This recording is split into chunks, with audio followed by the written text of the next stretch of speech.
Looks like we have a little friend over here. Yeah. Hey, Amy.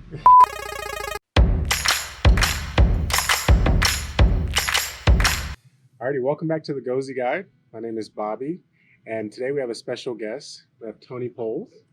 He's here today to talk a little bit about OB-GYN, but I'll let him introduce himself. Yeah. I'm Tony Poles. I am currently a PGY-1 here in Southern California. Originally from Southern California, did my schooling at Ross, undergrad in Utah, decided that I wanted to come back to this beautiful state, and finally worked out the way I wanted it to. That's awesome. Yeah. So tell us why OB-GYN? Well, as you can tell, I have two beautiful daughters. I live in a house full of women. I don't know. I've always felt that this is the best thing for me. I love surgery. You really get that that ability to sit with one person from day 1 to 9 months when they're having a baby. You really don't get that happiness with the other professions that I feel that you really do with OBGYN. It's not always telling someone that they have an illness that you can't cure. This is usually a glorious moment when a baby comes into the world. So it's a joyous thing, and I'm really happy to be a part of it. You know, being able to get an OB-GYN, we know that's a very challenging task. Yeah. So tell us a little bit about that process. You know, coming as an M3, M4, what was something that you did to kind of really prepare? Yeah. At least where I was at, I always knew I wanted to be at the track that I did mine at, or did my third year. But when I first started, I was kind of in the flux. But when I got here after doing medicine, it kind of pushed me towards OBGYN even more. But what I did is we were here every morning at 5 in the morning. I'd make sure I was there earlier than everyone else. I went to any surgery I could. I was there for anything that I could do extra above and beyond another student, or even what the residents wanted. I was seeing patients before the residents, giving them the sign outs. I just really did everything I could to get myself in the door. Did you feel that showing that determination that you wanted to do this to your attendings, did that kind of give you an open door in this place that had a residency that you wanted to attend? I think so. A lot of the places that other people that I know have gone to, they didn't seem so keen on Rossi's. My program hasn't matched a Rossi in 2 years. So last year when I found out none of my cohort matched there, I was very nervous. So during that time when that happened, it was May. So I had my first sub-I that month. Mm-hmm. I worked extra hard that month, and then I had my second sub-I in July, and I did whatever I could. I worked multiple 24s. I really pushed it, showing that, hey, this is where I want to be. I'm going to do anything I can to make sure that I make this program the best I can and give them what I need to hopefully and potentially get a spot like I did. Kind of walk us through what a day in the life is like for, you've been at this for almost a month now. Yeah. Your intern. Yes. So they started me off pretty simple. Our hospital got the new EMR. We just got Cerner. So in the flux between graduating and starting residency, I worked at the hospital. So Cerner wasn't something that I had to worry about. Mm-hmm. The other residents, they're still learning. So they put me on outpatient electives. But I have already done 2 24s and then a couple on-call shifts. To be honest, it's scary. Yeah. As a student, you really don't have a life in your hands. You're not. You always have someone to fall back on. I'm that person to fall back on now. Yeah. So it's really different. But in those 3 days that I was on call and doing my shifts at the hospital, delivered 8 babies, done probably up 25 plus ultrasounds. I've done a lot of things that I always wanted to do as a student, but now I'm doing as a resident. Yeah.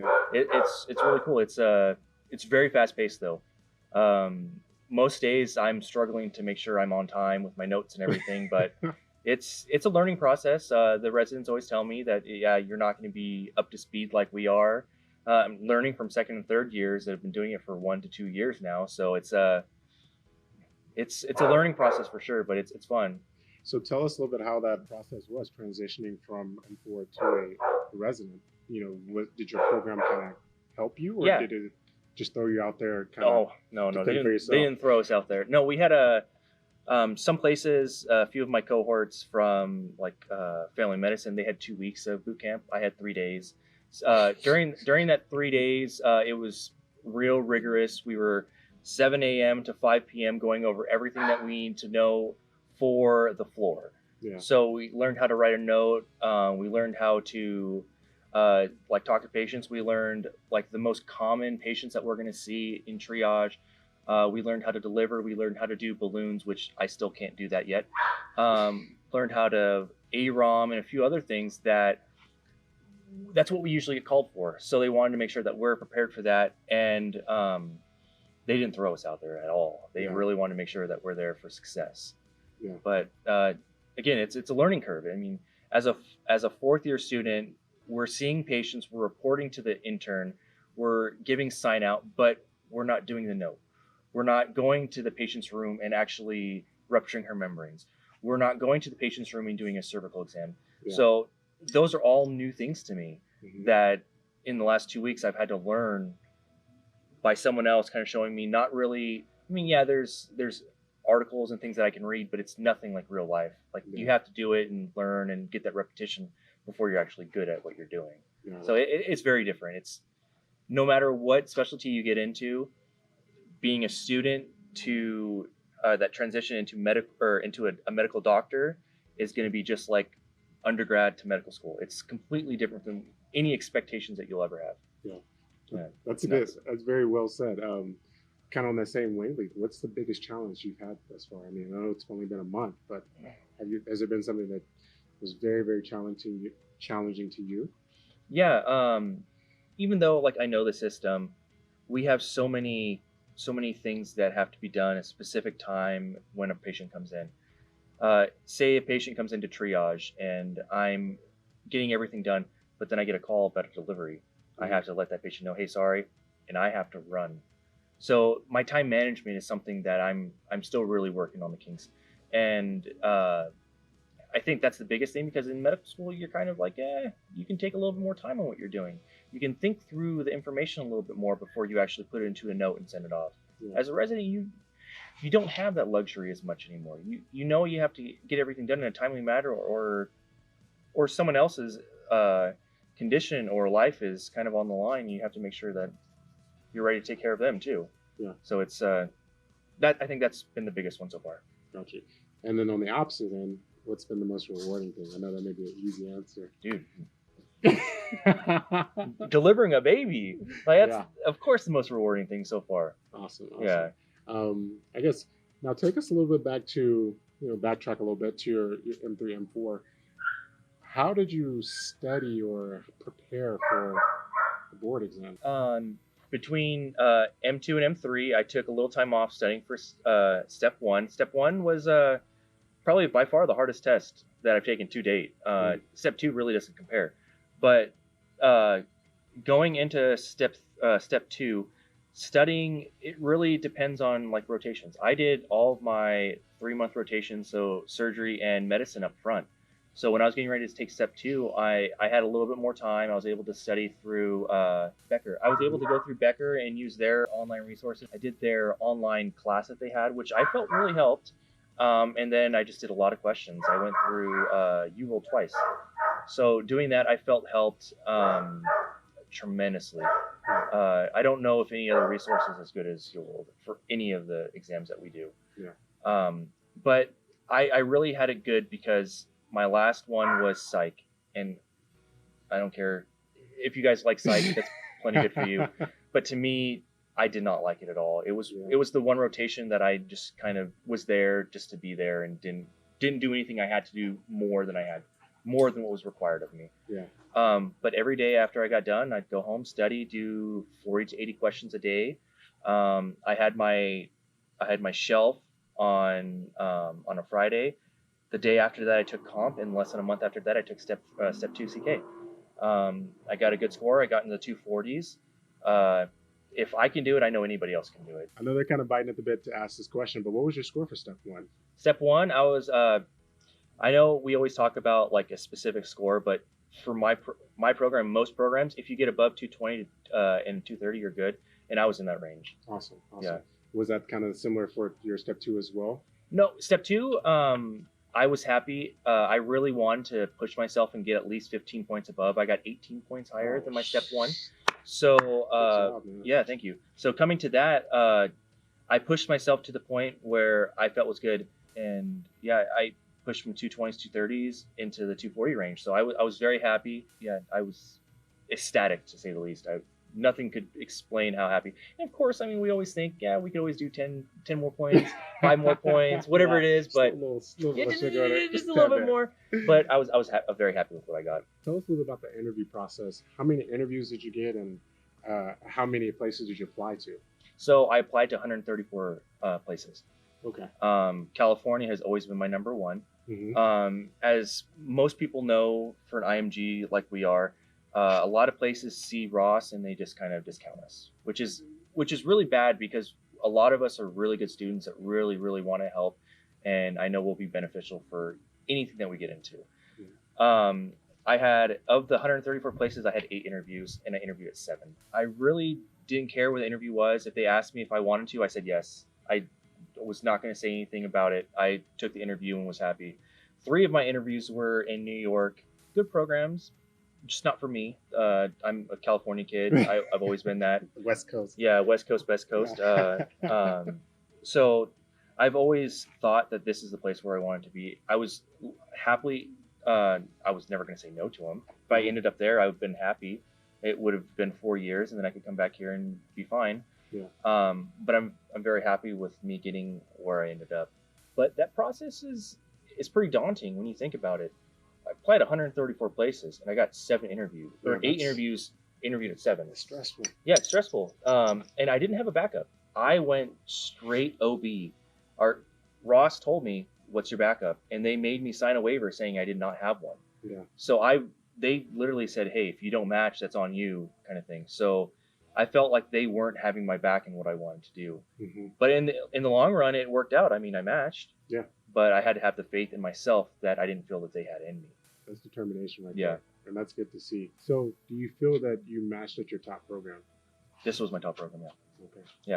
Yeah, there was only 3 programs that I wanted to be at, and I matched in my top program. Yeah, that's awesome. It's amazing how the match works. Everyone doubts it. Yeah. But apparently, it's the truth. Everyone I talk to, they're usually in the top 3. Very few get in a little bit lower. Yeah. So I mean, if your heart's in it, they know your heart's in it. You'll be good. Being the only Rossi in your program, how do you feel that you compare to those other U.S. med students who are there? I'm very lucky. My cohort is very friendly. They don't put me down. They know that I'm on the same level as them. There is a few others that I felt past years were a little different. They didn't like us as much, didn't like the students. But we've gotten along very well. The only other Rossi is my senior. He's a 4th year. But no one talks down to me. They know that even though I had a different education than them, that I'm no better or no worse than them. Mm-hmm. And they're all ready to teach me as much as they can. Especially since I had 2 interns with me that interned elsewhere and now here doing OBGYN. Yeah. So it's good it's very good. Okay. That's good to hear, because sometimes we have a little bit of self-doubt coming from Ross. And of course. Comparing ourselves. Yeah. And I mean, that's what everyone wants to do, is compare us to someone else. In reality, we are no different. We all had something else that may have pushed us to Ross. Like me, I was off cycle. I didn't want to wait. I have kids. Mm-hmm. I mean, if I would have waited another year, that's a lot of money out of my pocket when I'm an attending or even as a resident. I mean, I can't afford to do that. And a lot of people really are in the same boat. You can't just take another year off and do a master's program hoping to get into a program when you really don't have a for sure in. Yeah. So you have to take what you can, and Ross gave me that. They allowed me to get in, and shit, I'm a doctor now. Yeah. How is it having kids and, being a first year resident thus far, even coming through med school? Through med school, my wife and kids came down for 1 month. So on the island, I was there basically by myself. Yeah. Most nights, after studying in the library, I'd go home, call them, and it'd only be like 15, 20 minutes. I'd talk to them and then go to sleep, and then 8 a.m. in the morning, go back to studying. So I lost a lot. I still remember, and it was really sad. The first time I saw her after coming back after the first semester, she didn't know who I was, and she screamed, yelled, and didn't want anything to do with me. And I'm not a crier, but I cried. Yeah. But it took a long time after those 2 years for them to like kind of know me as dad and everything. But that's why I really wanted after that not to be away from them. Yeah. So as soon as I got here, within a month, they had moved down. They've been with me ever since. Granted, they don't see me as much as some other professions, but they know who I am. They know I'm doing everything for them. So it's different. I look at a lot of people who don't have kids and kind of look back and now all my residents are saying, "Hey, you're ahead of me," and when I always thought that they were ahead of me, because they kind of had that freedom. But no, I've had the life experience of having children, having to provide for someone that may be beneficial to me in like the short term, because they don't really know how to manage it like I do. Yeah. So it's different. A little bit of that balance. Yeah, it's that home work balance that I think I've not mastered, but I've definitely perfected to this point. But is there anything you want to tell, MS4s, us, as we apply, get ready to apply? Some things that maybe like a little tip that you would want to give somebody? The programs that you go to, the programs that you actually sit down and interview at, they're taking a chance on you no matter if you want it or not. It's the best thing you can do is put your best foot forward, be happy, show them that no matter what, you're going to be the best person you can. Mm-hmm. They gave up a spot that they think could have gone to an USMD. So they're putting that much into you that the best thing you can do is always give them whatever you can back. And if you don't, I mean, yeah, you may not like the program, but if that's where you end up, you don't want that to be your first impression on it. You want them to still know that, yeah, you cared, you're happy, and you're grateful. Because no one wants an ungrateful person at their program. Well, that's all we have today. I want to say thank you, Dr. Poles, for coming out and hanging out with us. Definitely tune in next time, subscribe, leave any comments if you have any questions. And we'll have some more videos like this coming out for you guys.